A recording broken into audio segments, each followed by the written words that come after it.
লিটন ভাই ঘুরতেছে, দেখি লবণ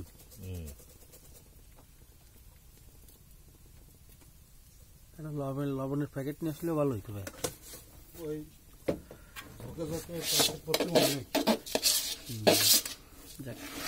দেখুন ভাই, খুব সুন্দর একটা পরিবেশ।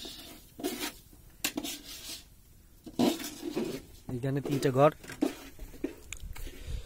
এটা একটু ভেঙে গেছে, তারপরে এখানে থাকে। আর আমরা থাকতেছি এখন আপাতত ওই ঘরটা, এখন সবাই বসে আছে, বাপ্পি, মাস্টার, সিয়াম, সাইফুল ভাই, আদিল, তারপর আমাদের জাপান, আমি, লিটন ভাই।